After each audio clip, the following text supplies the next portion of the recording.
Series জয়ের hat trick মিশনে আবারও শক্তিশালী একাদশ নিয়ে মাঠে নামতে যাচ্ছে টিম টাইগার্স। নেদারল্যান্ডসকে হারাতে এবার দলে থাকবেন কেবল সেরা 11 জন, ফলে বাদ পড়তে পারেন মিরাজ সান্তনা। সাথে আসতে যাচ্ছে একাধিক চমক। সব মিলিয়ে এশিয়া কাপের আগে আরও এক সিরিজ জিততে কারা থাকছে টাইগারদের সেরা একাদশে জানবো। এশিয়া কাপের আগে দরজায় করা নাড়ছে আরও একটি টি-20 সিরিজ। শিরোপার প্রস্তুতি চূড়ান্তে, যেখানে শক্তিশালী নেদারল্যান্ডসের বিপক্ষে মাঠে নামবে বাংলাদেশ। শীঘ্রই বাংলাদেশে আসার কথা রয়েছে নেদারল্যান্ডসের, কেননা সিলেটের মাটিতে আগামী 30 আগস্ট পর্দা উঠবে সিরিজের প্রথম টি-20 ম্যাচ। এরপর সেপ্টেম্বরের 1 ও 3 তারিখ সিরিজের বাকি 2 ম্যাচে মুখোমুখি হবে দুদল।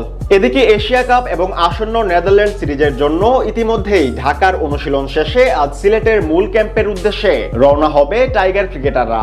এর আগে শক্তিশালী শ্রীলঙ্কা এবং পাকিস্তানের বিপক্ষে টি-20-র পরপর 2 সিরিজ জিতেছে টিম টাইগার্স। তাই এবার সিরিজ জয়ের হ্যাট্রিক মিশন পূরণের দারুণ এক সুযোগ লিটনদের সামনে।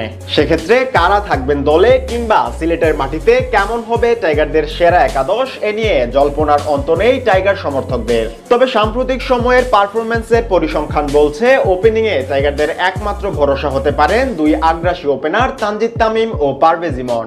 যুব বিশ্বকাপ থেকেই একসাথে খেলে আসছেন তারা। তাছাড়া সাম্প্রতিক সময়ে দুজনের বোঝাপড়াটাও বেশ চমৎকার। তাদের ভয়ডরহীন অ্যাপ্রোচের কারণে সবশেষ 2 সিরিজে টানা সাফল্য পেয়েছে টিম টাইগার্স। ফলে এশিয়া কাপের আগে সিলেটের ব্যাটিং ফ্রেন্ডলি পিচে তাদের আরো একবার ঝালিয়ে নিতে চাইবে টাইগারদের টিম ম্যানেজমেন্ট। এদিকে টাইগার টি-20-তে সম্প্রতি ওয়ান ডাউনের নিয়মিত মুখ হয়ে উঠেছেন অধিনায়ক লিটন কুমার দাস। এবারও তার উপরই থাকবে এই পজিশনের গুরু দায়িত্ব, যেখানে নিজের সেরাটাই উজাড় করে দিতে চাইবেন এলকেডি। অন্যদিকে মিডল অর্ডারের শুরু নিয়ে সম্প্রতি বিপাকে পড়তে দেখা গেছে বাংলাদেশকে, কেননা 4 নম্বর পজিশনে খুব একটা ভালো খেলতে পারছে না তাওহিদ হৃদয়। তবে তার সামর্থ্যের ব্যাপারে সন্দেহ নেই টিম ম্যানেজমেন্টের। ফলে এশিয়া কাপের আগে আরো একটা সুযোগ পেতে পারেন তিনি। এছাড়া 5 নম্বর পজিশনেও সবশেষ সিরিজগুলোতে ব্যর্থতা দেখিয়েছেন মেহেদী মিরাজ। তাই ফর্মহীন এই অলরাউন্ডারের পরিবর্তে হার্ড হিটার শামীম পাটোয়ারিকেই এই পজিশনের জন্য বিবেচনায় আনতে পারে টিম ম্যানেজমেন্ট। কেননা 360 ডিগ্রি শট খেলার সামর্থ্য থাকায় নেদারল্যান্ডসের বিপক্ষে তিনি হতে পারেন দলের অন্যতম ট্রাম্প কার্ড। তার সাথে মিডল অর্ডারের আরেক গুরুত্বপূর্ণ ব্যাটার হবেন জাকির আলী অনিক। সাম্প্রতিক সময়গুলোতে তার ব্যাটিং ঝড় রীতিমতো প্রশংসা কুড়িয়েছে বিশ্বমহলে।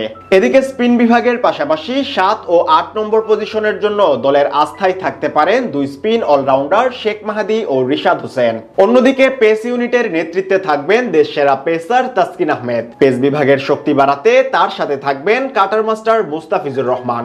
যদিও 3 নম্বর পেসার হিসেবে কাকে রেখে কাকে নেবেন, এ নিয়ে কিছুটা দোলাচলে পড়তে পারে টিম টাইগার্স। তবে বোলিং এর পাশাপাশি ব্যাটিং এ এগিয়ে থাকার কারণে তানজিম সাকিবেরই দলে থাকার সম্ভাবনা বেশি। সব মিলিয়ে হ্যাট্রিক সিরিজ জিততে দলের সেরা 11 জন নিয়েই মাঠে নামবে বাংলাদেশ।